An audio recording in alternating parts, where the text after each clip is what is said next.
This audio is used for the transcriber test at GoTranscript. Whether you like it or not is another matter. Hi, everyone. Sorry about all that noise in the background. There's a bunch of construction going on at our neighbor's house, or I guess I should say our ex-neighbor, or maybe our future neighbor. See, what happened is our former neighbors, a sweet elderly couple in their 80s, moved to Del Boca Vista.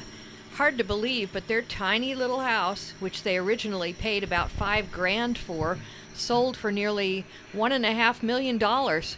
Apparently, though, the foundation slab was cracked sometime back in the 90s, so they have to basically do a tear down build up. It's annoying, but I can take it if you can. Anyway, I thought that would be a good topic for our new test, home construction. There's some stuff in the guidelines, which you're definitely supposed to be referring to, by the way, about measurements and how they're supposed to be formatted. So I'm going to drop some numbers into this test, which you're supposed to format correctly. Guess what? If you don't, then it doesn't matter. Even if you get all the words right, you'll still fail. That's right. Even if you correctly spell supercalifragilisticexpialidocious, which, believe it or not, is included in just about every online dictionary now, so there's no excuse for misspelling it. Anyway, even if you misspell it by one little fraction, say one letter out of 34, you'll fail. Also, even if you spell it right, but don't get that number combination right, you'll fail. We know it's hard, but come on, it's not that hard to look at the GoTranscript guidelines, is it?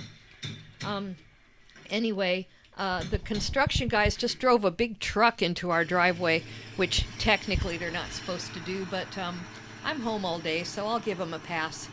And the truck looks like it's filled with lumber of all sizes, 2x4s, 4x6s, and 1x12s, looks like to me.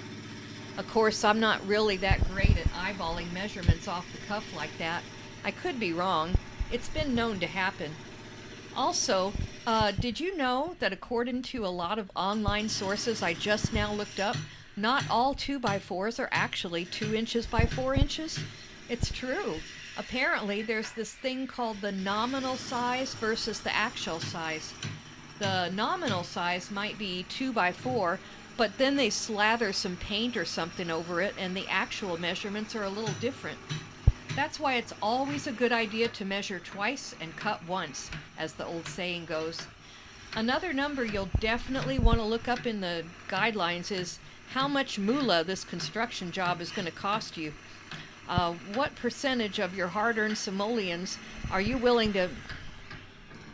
Another number you'll definitely want to look up online is how much moolah this construction job is going to cost you. What percentage of your hard-earned simoleons are you willing to part with to make this cracked house into a home? By the way, that's cracked house with an ED at the end. Without that ED, it's a totally different type of house, and we don't need that in our neighborhood, thank you. Anyway, I personally wouldn't want to spend more than 35% of my cash on construction, but it's really a personal decision. Your mileage may vary, sort of like the mileage on my 2005 Toyota Corolla after I've spent $5.97 on unleaded gas before I hop onto the 405. This audio is used for the transcriber test at GoTranscript, so there you go.